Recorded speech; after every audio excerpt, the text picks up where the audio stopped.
She walked into his empire with a crayon resume. By sunset, the billionaire was in tears. Welcome to Tales by Orion. Let's uncover what really happened. Holloway's desk, all the more startling for its utter incongruity. It was a little girl, no more than 7 or 8 years old, with a cascade of unruly brown curls tied back with a slightly frayed blue ribbon. She wore a dress that, while clean, had clearly seen better days, its floral pattern faded, its hem a little uneven. Her shoes were scuffed at the toes, and she clutched a large, slightly crumpled manila envelope to her chest with an air of solemn importance, as if it contained state secrets or the map to a buried treasure. Ms. Holloway, a woman whose composure was legendary, who had faced down hostile takeover bids and irate board members without so much as a flicker of an eyelash, found herself, for a rare moment, utterly nonplussed. Children did not come to the executive floor of Sterling Valerius. Children, in Alastair Sterling's meticulously ordered universe, were an alien species, unpredictable, illogical, and entirely unwelcome. This one, however, stood before her desk with a quiet, unwavering determination in her wide, hazel eyes that seemed far too old, too knowing for such a small face. She wasn't crying, she wasn't fidgeting, she wasn't displaying any of the usual childish anxieties one might expect in such an intimidating environment. She simply stood there, waiting, her small chin held at a resolute angle. This was not a child who had merely wandered off from a lost parent. This was a child on a mission. The silence in the opulent reception area stretched, broken only by the hushed hum of the building's climate control and the distant, rhythmic tap-tap-tapping of Ms. Holloway's perfectly manicured fingernail against her polished mahogany desk.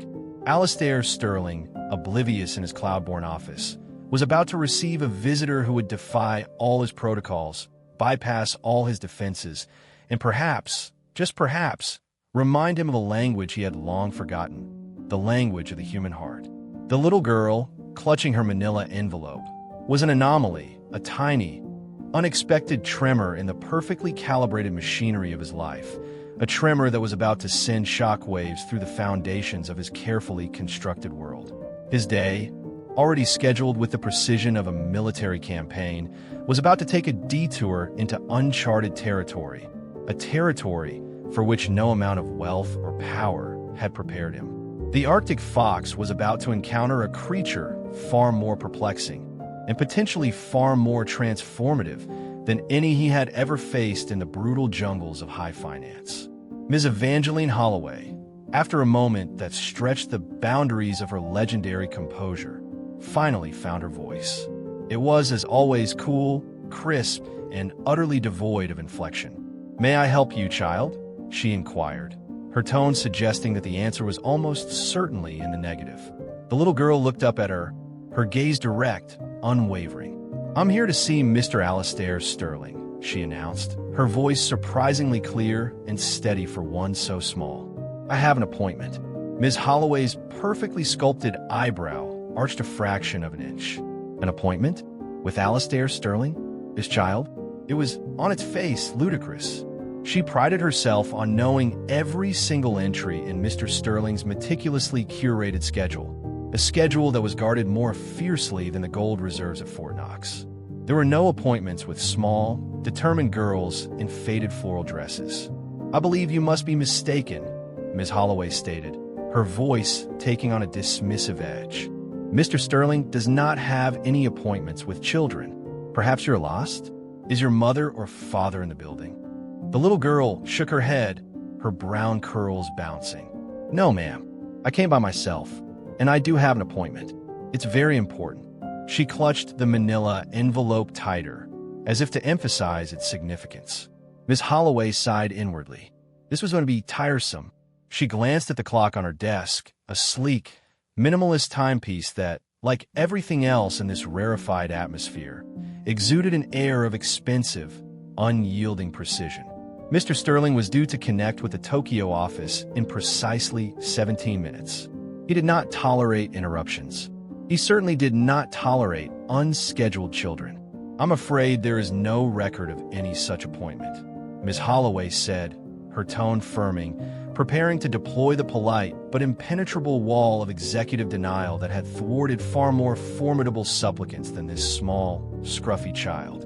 If you'll give me your name, and perhaps the name of the person you were supposed to see, I could try to assist you.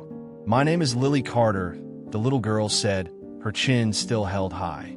And I am here to see Mr. Alastair Sterling. About a job. A job? Ms. Holloway almost laughed.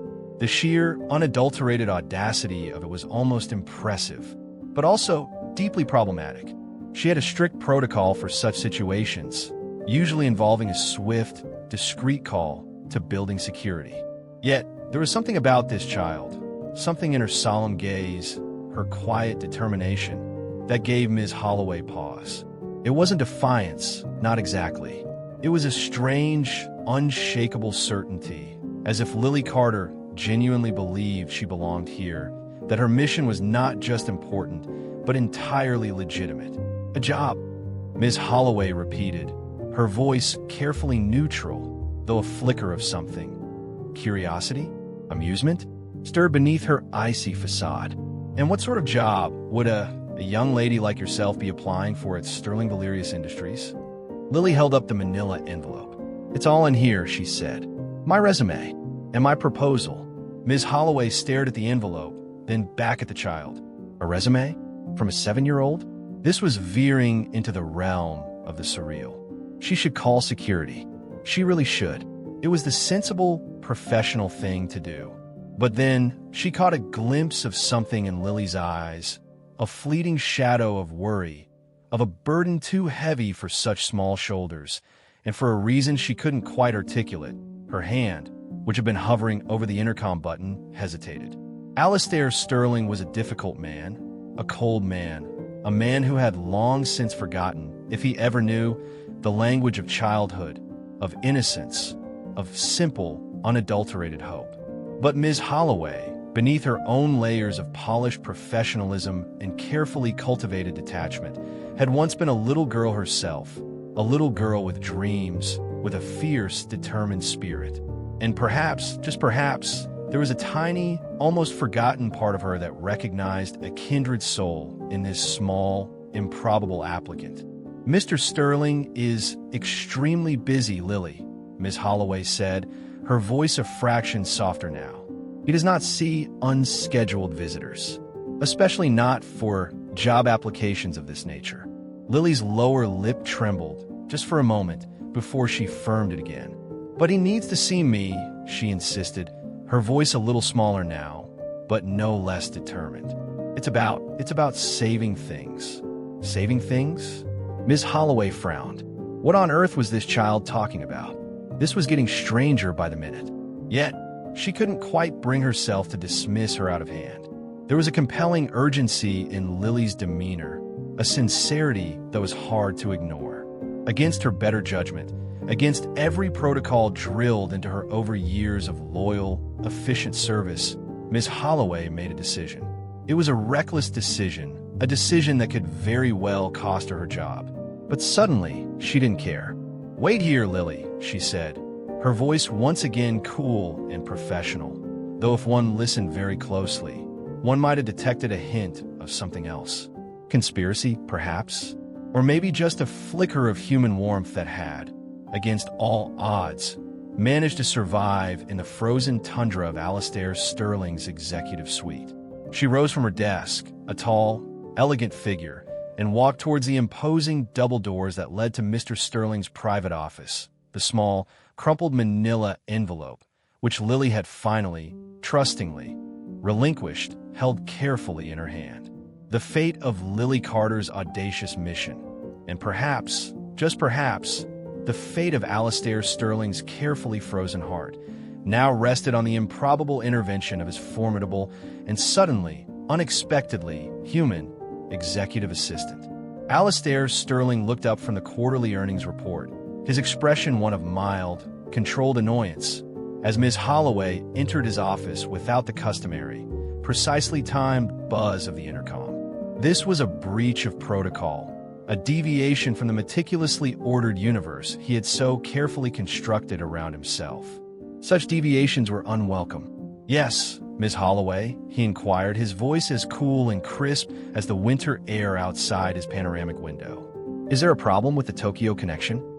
No, Mr. Sterling, Miss Holloway replied, her own voice carefully neutral, though Alastair, who prided himself on his ability to detect even the slightest nuance of insubordination or inefficiency, thought he detected a faint, almost imperceptible tremor of something.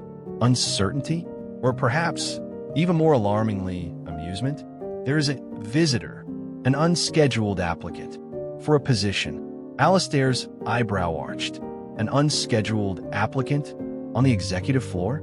This was not merely a breach of protocol. It was an absurdity.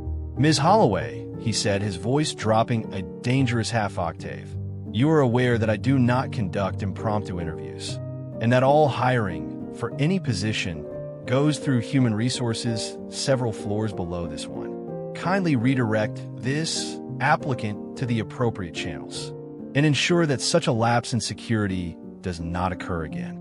He returned his attention to the earnings report, a clear, dismissive gesture, but Miss Holloway did not move. She remained standing before his desk, a slim, elegant figure, holding the slightly crumpled manila envelope in her perfectly manicured hands. With all due respect, Mr. Sterling, she said, her voice surprisingly firm, I believe this particular applicant warrants a moment of your time. She is unconventional and rather insistent. Alastair looked up again, his patience wearing thin. Unconventional? Insistent? These were not qualities he valued or tolerated in his meticulously controlled world. Ms. Holloway, he began, his voice taking on the icy edge that usually signaled the imminent termination of an unproductive conversation or, on occasion, an employee. But before he could continue, Ms. Holloway did something even more unprecedented. She stepped forward and placed the manila envelope on his vast, uncluttered desk. Her name is Lily Carter, Mr. Sterling, she said, her gaze meeting his a flicker of something unreadable. Defiance? Pity? In her usually impassive eyes. She is approximately 7 years old. And this, she tapped the envelope, is her resume. She says it is a matter of saving things. 7 years old? A resume? Saving things? Alastair Sterling stared at the envelope, then at Ms. Holloway, a muscle twitching in his lean, aristocratic jaw. Was this some sort of elaborate, misguided prank? Had his usually unflappable assistant finally succumbed to the pressures of her demanding job? He was about to deliver a scathing reprimand, to demand an immediate explanation for this outrageous breach of professional conduct, when his eyes fell upon the envelope itself. It was, as he had noted, crumpled, slightly grubby, and on its surface, written in large, unsteady, crayon-drawn letters, was a single word, hope. Beneath it, in smaller, equally childish script, were the words, from Mr. A. Sterling. Urgent. Hope. The words seemed to mock him from the surface of the cheap manila paper. Hope was a commodity he had long since divested from, a foolish, sentimental illusion that had no place in the cold, hard calculus of his world. Yet there it was, staring up at him in bright, defiant, childish crayon. He looked at Ms. Holloway, whose expression was now carefully, deliberately blank. She had played her card, taken a risk. The next move was his. With a sigh that was more an exhalation of controlled exasperation than genuine weariness, Alastair Sterling reached out a lean, perfectly manicured hand and picked up the envelope. It felt surprisingly light, almost insubstantial in his grasp. He turned it over, examining the childish script, the slightly sticky patch where a sweet had perhaps once been attached. This was, without a doubt, the most unprofessional, most ludicrous, most utterly inappropriate document ever to have graced his billion-dollar desk. He should throw it in the waste receptacle. He should summon security. He found himself, to his own profound astonishment, carefully slitting the envelope open with the silver letter opener that lay, like a ceremonial dagger, beside his Mont Blanc pen. Inside, there was a single sheet of lined notebook paper, folded neatly in half. He unfolded it. The resume was, as he had expected, a childish scrawl. Under the heading Lily Carter, My Skills, were listed in uneven, multicolored crayon lettering. 1. Good at listening, mostly. 2. Can draw happy pictures. 3. I share my snacks. 4. I try very hard. 5. I know how to be quiet when grown-ups are sad. That last one gave him pause. He felt a strange, unwelcome tightening in his chest, a ghost of an emotion he had thought long buried. He quickly suppressed it, his face remaining an impassive mask. Beneath My Skills, under the heading Job I am applying for, was a single enigmatic phrase, Director of Lost Stars. Director of Lost Stars? What in God's name did that even mean? It was gibberish, sentimental nonsense. He was about to toss the absurd document aside, his patience finally exhausted, when his eyes caught a small, almost invisible postscript at the very bottom of the page, written in a fainter, spideier crayon, as if added as an afterthought. P.S. I know you lost one too, Mr. Sterling. A very important one. Alistair Sterling froze. The blood seemed to drain from his face, leaving his skin feeling cold, clammy. How could this child possibly? He looked up at Ms. Holloway, his eyes, usually so cold and calculating, now wide with a sudden, raw vulnerability, a dawning, horrified comprehension. Ms. Holloway simply met his gaze, her expression still carefully neutral, but her eyes held a flicker of something. Empathy? Understanding? She is waiting outside, Mr. Sterling, Ms. Holloway said softly. She said it was very urgent, that she needed to deliver a message. Alistair Sterling stared at the childish resume, at the haunting, impossibly perceptive postscript. His meticulously constructed world, his carefully guarded composure, seemed to be fracturing, an Arctic ice floe breaking apart under the unexpected warmth of a forgotten sun. Director of Lost Stars. He felt a tremor run through him, a tremor that had nothing to do with the building's foundations and everything to do with the sudden, terrifying, and perhaps, just perhaps, liberating crumbling of his own. Send her in, Ms. Holloway, he said, his voice barely a whisper, a strange, unfamiliar huskiness in his tone. Send in the Director of Lost Stars.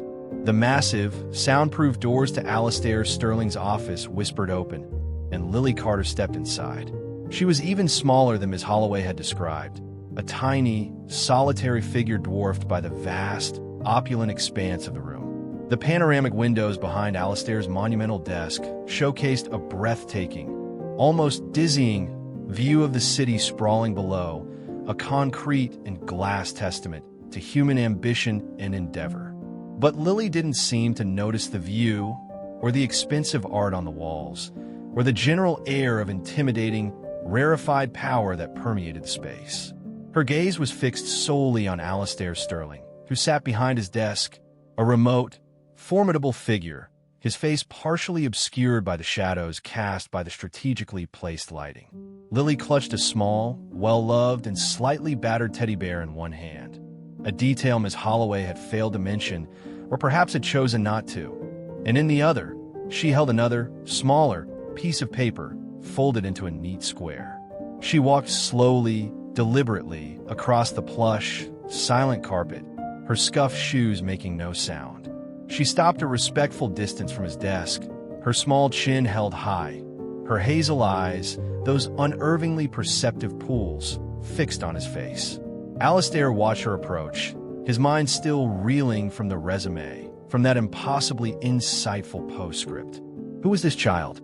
How could she possibly know?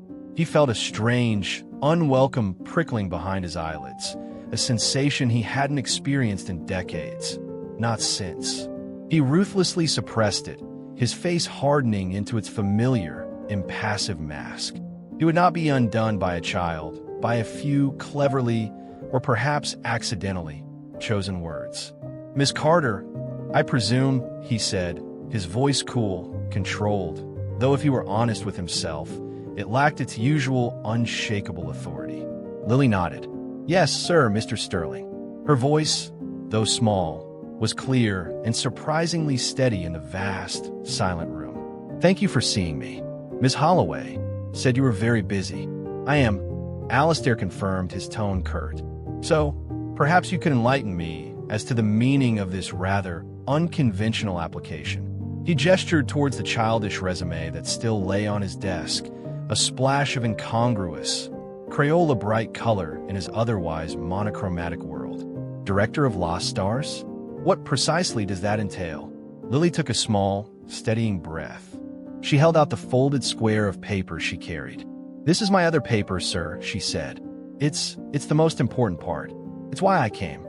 Alistair hesitated for a moment, then reached out and took the paper.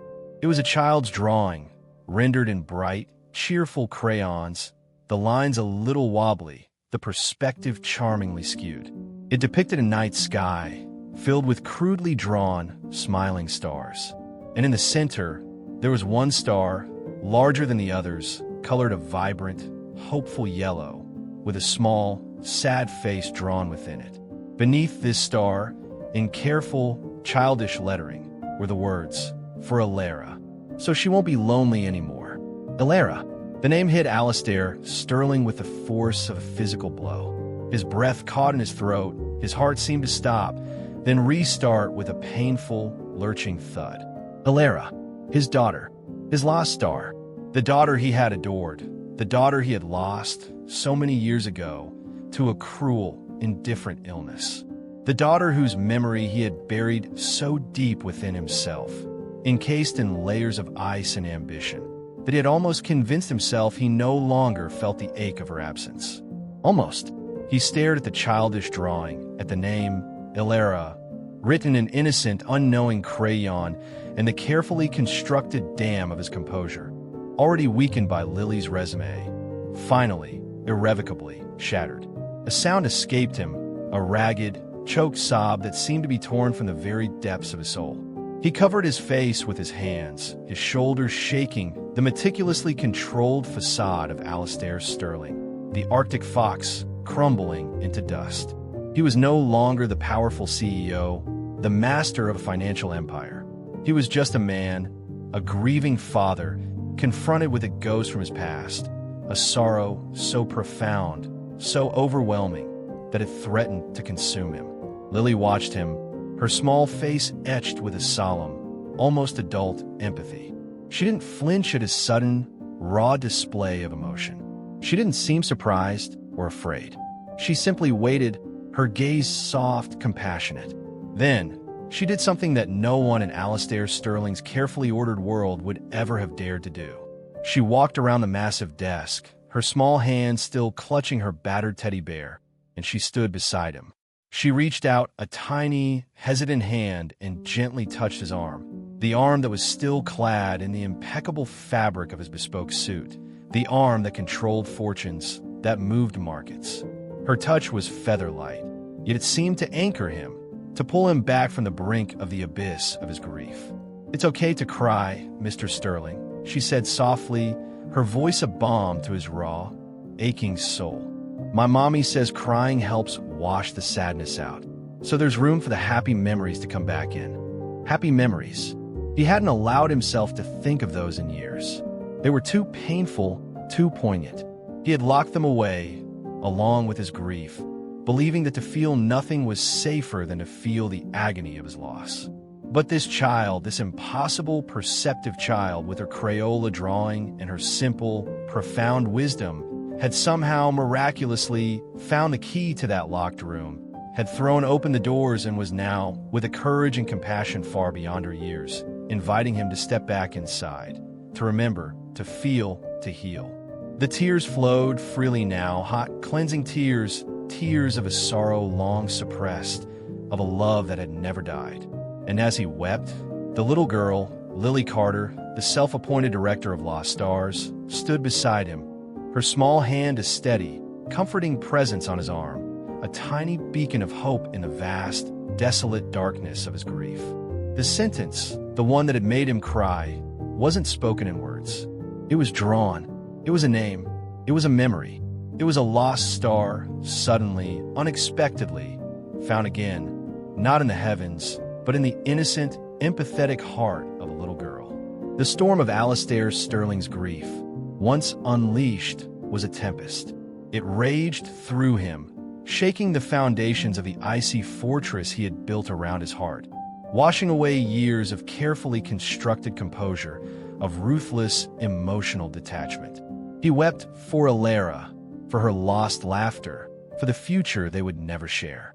He wept for himself, for the years he had spent entombed in his sorrow, a prisoner of his own making. He wept for the kindness he had forgotten, for the compassion he had suppressed, for the man he might have been, before grief had frozen his soul.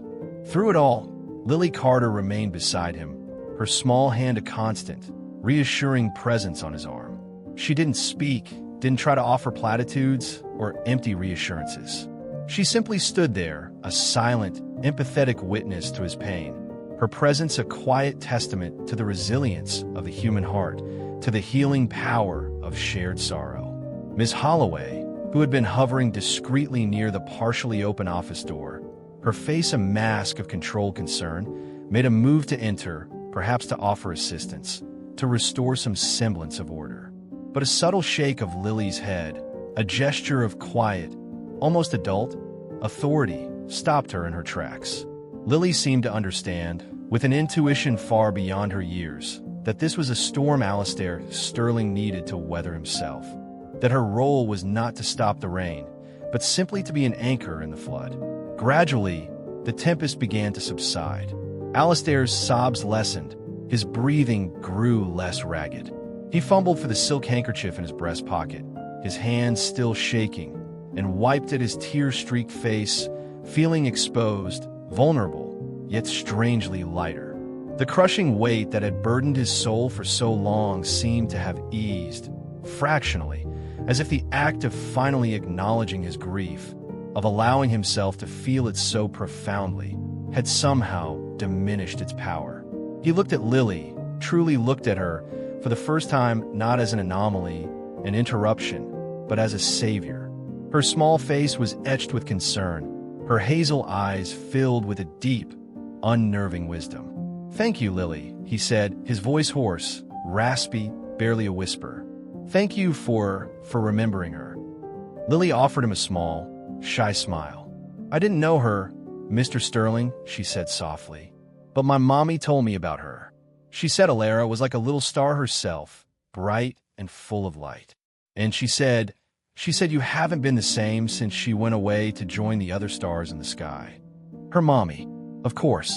The connection, the source of this child's impossible knowledge, began to dawn on him. He vaguely remembered a young woman who had worked for him years ago, in the early days of his grief, a quiet, compassionate junior assistant in the philanthropy division, a division he had established in Alara's memory, but which had, over the years, become more a vehicle for tax write-offs and public relations than a genuine expression of charitable intent. Her name, it eluded him. His world then had been a blur of pain and work, his interactions with his staff perfunctory, impersonal. "Your mother, she worked for me?" Alistair asked, his voice still rough. Lily nodded. "Yes, sir. Her name is Sarah Carter. She said you were a good man then, Mr. Sterling. A kind man. Before your heart got too sad. A good man. A kind man. Had he ever truly been those things? Or had grief and ambition stripped them away, leaving only the cold, hard shell of the Arctic fox?" He looked at the childish drawing still clutched in his hand, at the smiling yellow star labeled for Alara. And he looked at Lily, at her clear, honest eyes, at the unwavering empathy in her gaze. "And this, director of Lost Stars position, Lily," he said, a faint, watery smile touching his own lips for the first time in what felt like an eternity. "What exactly does the job entail?" Lily's face brightened. "It means finding the stars that people have lost, Mr. Sterling," she explained earnestly, her small hands gesturing animatedly. "Sometimes they're not really lost, just hidden, behind clouds of sadness or worry, or just because people forget to look up."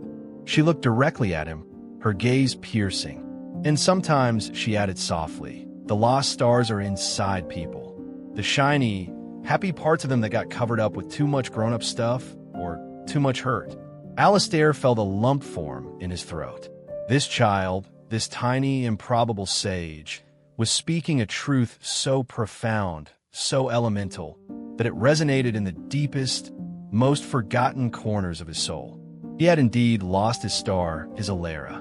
But in doing so, he had also lost a part of himself, the part that knew how to love, to hope, to feel. And why? He asked, his voice still thick with emotion. Why did you apply for this position, Lily? With me. Lily looked down at her scuffed shoes for a moment, then back up at him, her expression a mixture of childish earnestness and a surprising, almost adult practicality. Well, sir, she began, my mommy, she's been very sad too. She lost her job a while ago, the one at the bakery. And the landlord, Mr. Grumbles. Mr. Henderson. He says if we don't pay the rent soon, we'll have to leave our apartment. And we don't have anywhere else to go. Her lower lip trembled again, but she firmed it, her small chin jutting out with a familiar determination. And Mommy said, she said you used to help people, Mr. Sterling, when you weren't so sad. She said you had a foundation for children in Alara's name. But then it just started helping important people, I think she said, not little people like us. Her innocent words were a fresh stab of guilt, a stark reminder of how far he had strayed, how his grief, his ambition, had corrupted even his noblest intentions. The Alara Foundation, once a beacon of hope, had become a hollow shell, a monument to his cynicism rather than his daughter's memory.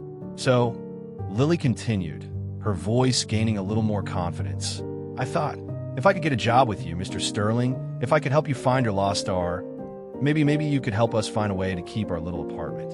And maybe, she added, her eyes shining with a sudden, brilliant idea, maybe we could help the Alara Foundation find its lost star too. We could make it help all the children who are sad, or lost, or need a little bit of hope. Just like Alara would have wanted. She beamed at him, her face alight with an infectious, unshakable optimism, as if she had just solved the world's most complex problem with the simplest, most obvious solution. And Alistair Sterling, the Arctic fox, the master of a global financial empire, found himself looking at this 7-year-old child, at her tattered teddy bear, at her crayoned resume, and feeling a flicker, a tiny, fragile, almost forgotten flicker of hope. The sheer, unadulterated audacity of Lily Carter's proposal, delivered with such earnest conviction, left Alistair Sterling momentarily speechless once more. Here was this child, facing eviction, her mother jobless, yet her primary concern, her job application, was not for herself, but for him, for his lost star, for the resuscitation of a charitable foundation that had long since lost its way. It was a level of altruism, of innocent, selfless compassion that he had not encountered in decades, if ever. His world was one of transactional relationships, of carefully calculated quid pro quos, of power plays and hidden agendas. Lily's world, it seemed, was one of shared snacks, happy pictures, and a profound, intuitive understanding of human sorrow. So, your proposal, Lily, Alistair said, his voice still hoarse, but now tinged with a new, unfamiliar note of respect, is that you become the director of lost stars for Sterling Valerius Industries. And in that capacity, you will help me find my lost star and help the Alara Foundation find its purpose again. Lily nodded enthusiastically, her brown curls bouncing. Yes, sir. And maybe, if it's not too much trouble, you could also help my mommy find a new job. She makes the best blueberry muffins in the whole world. And maybe Mr. Henderson wouldn't be so grumbly if he knew we weren't going to be put out on the street.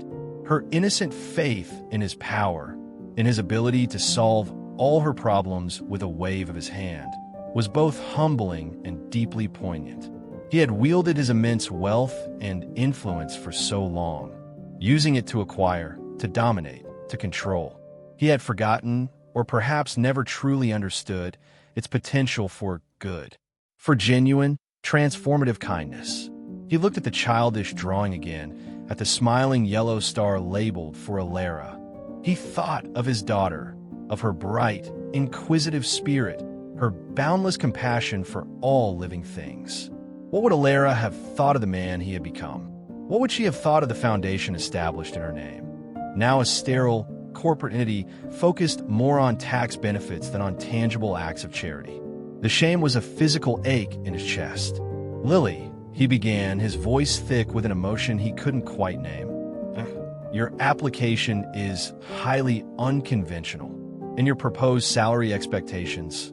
Well, we haven't even discussed those yet." A flicker of worry crossed Lily's face. "Oh, salary. I didn't think about that, sir. I just want to help. And maybe enough for the rent? And some blueberry muffin ingredients for Mommy." Alistair felt a smile, a genuine, heartfelt smile, the first in what felt like a lifetime, touch his lips. It felt strange, unfamiliar, like a muscle long and used. "I think, Lily," he said, his voice gentle, "we can certainly arrange for blueberry muffin ingredients. And perhaps a bit more." He leaned forward, his elbows resting on his vast, polished desk, a desk that suddenly felt less like a barrier and more like a bridge between their two disparate worlds. "Tell me more about this. Director of Lost Stars position, Lily. What would your duties entail? How would you go about finding these lost stars?" Lily's face lit up. She launched into an earnest, detailed explanation of her vision. It involved, among other things, listening stations where sad people could tell their stories without being interrupted, hope gardens planted in forgotten corners of the city, a buddy system for lonely teddy bears, and a mandatory smile quota for all Sterling Valerius employees. It was, on its face, utterly absurd, a child's fantastical dream. Yet, as Alistair listened, really listened, he began to hear the profound, simple wisdom beneath the childish whimsy. Her ideas, stripped of their fanciful trappings, were about connection, about empathy, about creating spaces for healing and hope. They were about recognizing the inherent worth and dignity of every individual, regardless of their station in life. They were, in essence, everything his life, his company, his foundation had ceased to be. He thought of the countless philanthropic initiatives he had approved over the years, the sterile, data-driven projects designed to maximize public relations impact while minimizing actual engagement. He thought of the glossy brochures, the self-congratulatory press releases, the endless board meetings discussing strategic charitable investments. And he contrasted it with Lily's simple, heartfelt desire to make the sad parts go away and help people find their smiles again. Ms. Holloway, who had slipped back into the office at some point during Alistair's emotional unraveling and now stood discreetly near the door, watched the exchange with a mixture of astonishment and a dawning, reluctant admiration. She had served Alistair Sterling for 15 years. She had seen him ruthless. She had seen him brilliant. She had seen him icily controlled. She had never, ever seen him like this. Vulnerable, attentive, his carefully constructed defenses shattered by the innocent wisdom of a 7-year-old child. As Lily finished her enthusiastic exposition, her eyes shining with conviction, Alistair Sterling found himself faced with a decision that felt more significant, more momentous than any billion-dollar merger or hostile takeover he had ever orchestrated. He could dismiss this child, thank her for her interesting input, perhaps arrange for a discreet charitable donation to her mother and return his cold, sterile, predictable world. Or he could take a chance. He could embrace the absurd, the unconventional, the terrifyingly, wonderfully human. He could hire Lily Carter, not just as a symbolic gesture, but as a genuine catalyst for change, for himself, for his company, for the foundation that bore his lost daughter's name. He looked at Lily, at her hopeful, expectant face. He looked at the childish drawing of Alara's star, and he thought of the emptiness that had gnawed at his soul for so long, the hollowness that no amount of wealth or power had ever been able to fill. "Lily Carter," he said, his voice firm, decisive, a spark of something new, something alive, igniting in his wintry eyes. "You're hired."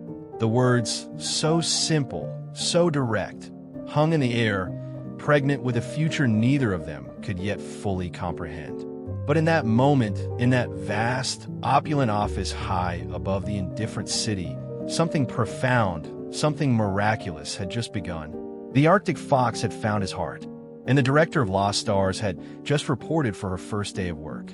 The announcement of Lily Carter's appointment as the honorary, for now, director of Lost Stars at Sterling Valerius Industries sent ripples of bewildered disbelief, quickly followed by outright consternation through the upper echelons of the corporation. Alastair Sterling, the Arctic Fox, the man whose emotional range was generally believed to encompass icy displeasure and ruthless indifference, had apparently taken leave of his senses. Whispers circulated in the hushed corridors, in the exclusive executive dining room, in the sleek, minimalist boardrooms. Had he finally cracked under the pressure? Was this some bizarre, elaborate test?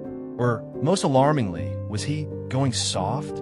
Ms. Holloway, with her usual impeccable discretion, fielded the endless stream of incredulous inquiries with a calm, enigmatic smile, revealing nothing, confirming less. She simply stated that Mr. Sterling was exploring new avenues of corporate social responsibility and that Ms. Carter was a special consultant in this endeavor. The truth, of course, was far more profound and far more personal. Alastair Sterling, in the days and weeks that followed Lily's explosive arrival in his life, found himself undergoing a seismic internal shift.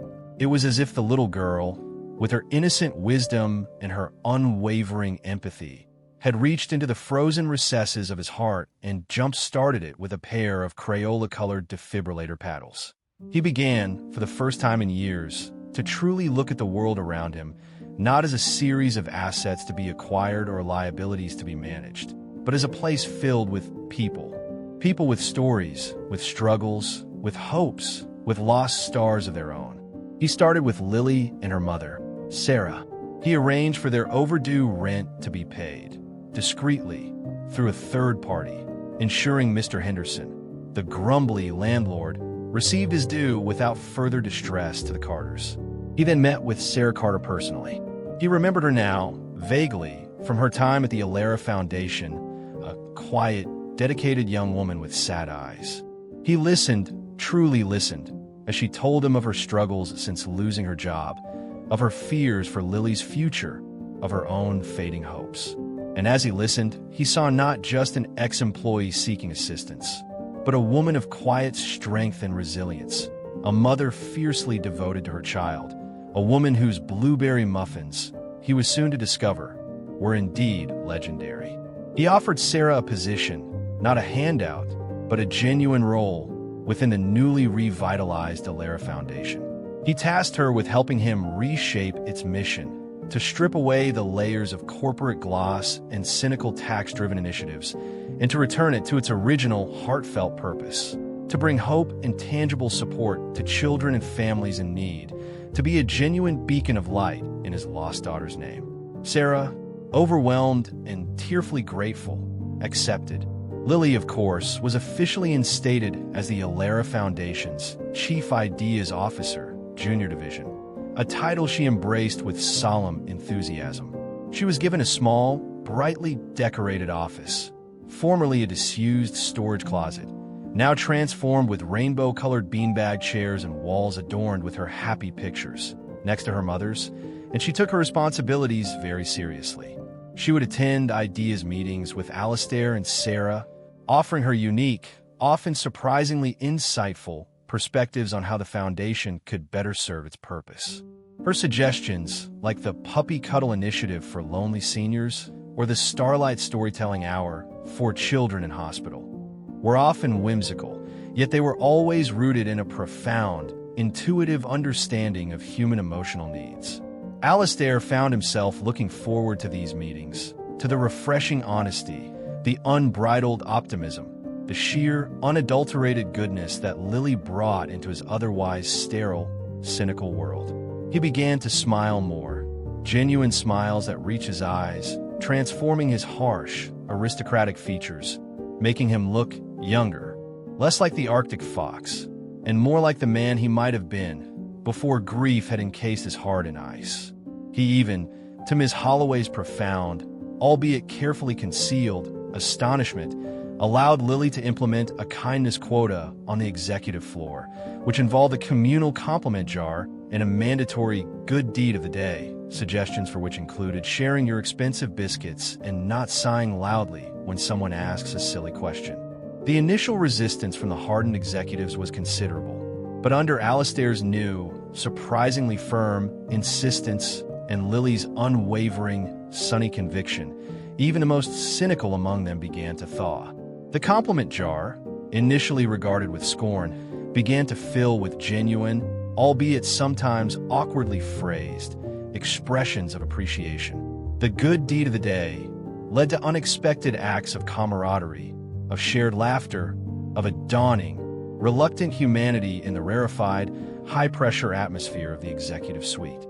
Alastair Sterling was changing, and as he changed, so did the world around him. The lost stars, it seemed, were not just in the heavens or in the past. They were everywhere, hidden in plain sight, waiting for someone with the courage, the compassion, and the innocent wisdom of a child to help them shine again. The journey was far from over, but a new constellation of hope, kindness, and genuine human connection was beginning to form in the once cold, dark universe of Sterling Valerius Industries, all thanks to a little girl with a battered teddy bear, a crayon-drawn resume, and a heart big enough to heal a billionaire.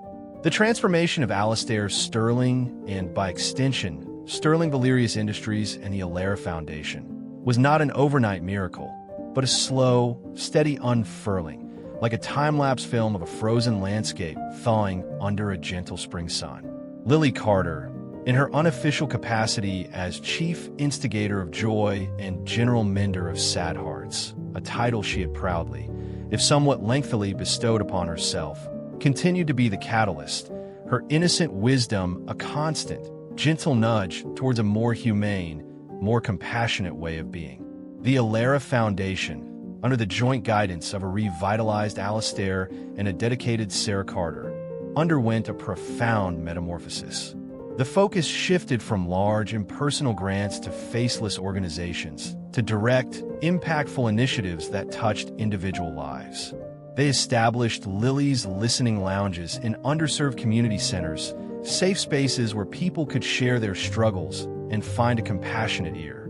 They funded Starlight scholarships for bright, underprivileged children who, like Liam Sterling in another story yet to be told, dreamed of reaching for the stars but lacked the means.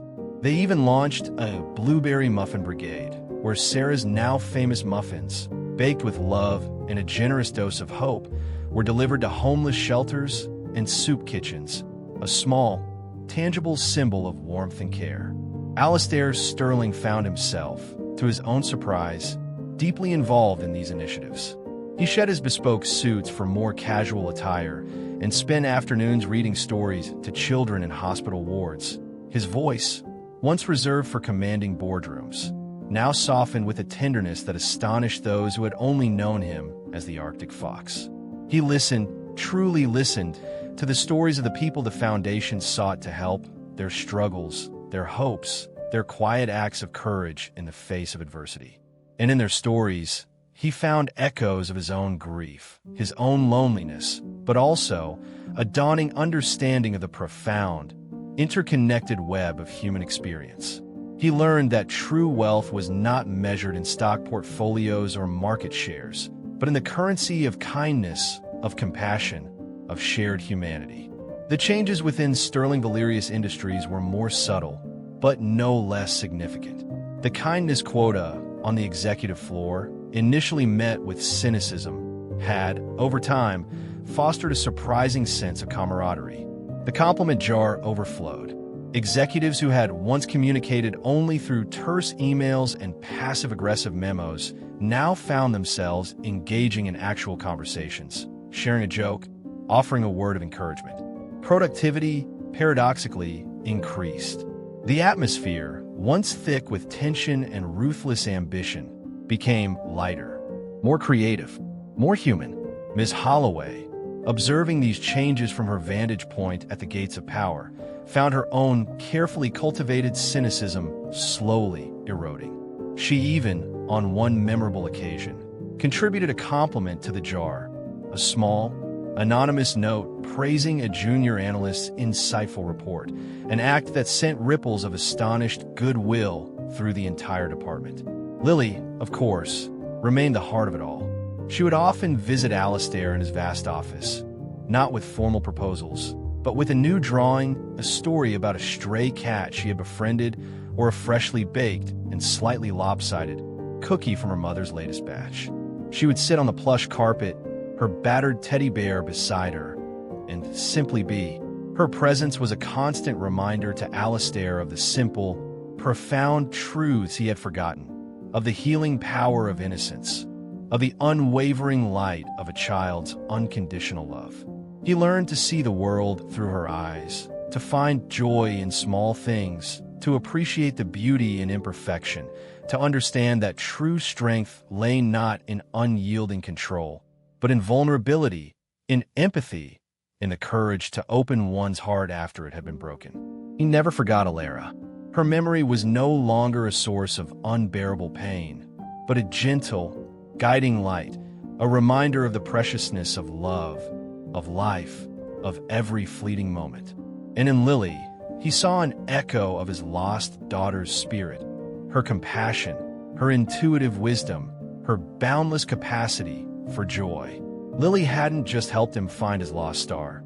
She had shown him that the sky was full of them, each one unique, each one precious, each one deserving of a chance to shine. The story of the little girl who walked into the billionaire CEO's office with a crayon-drawn resume and a heart full of hope became a quiet legend within the walls of Sterling Valerius. A reminder that even in the most cynical of worlds, miracles can happen, that even the most frozen of hearts can thaw, that even the most lost of stars can find their way home. And sometimes, all it takes is the unwavering belief of a child to show us the way. If you ever feel that your own star has been lost, or that the world has grown too cold, too dark, remember Lily Carter. Remember that hope is not a foolish illusion, but a powerful, transformative force. Remember that kindness is not a weakness, but a strength. And remember to look up. The stars are always there, waiting to be rediscovered, waiting to guide you, waiting to remind you that even in the deepest darkness, there's always the promise of light. And perhaps, just perhaps, you too can become a director of lost stars for yourself and for others.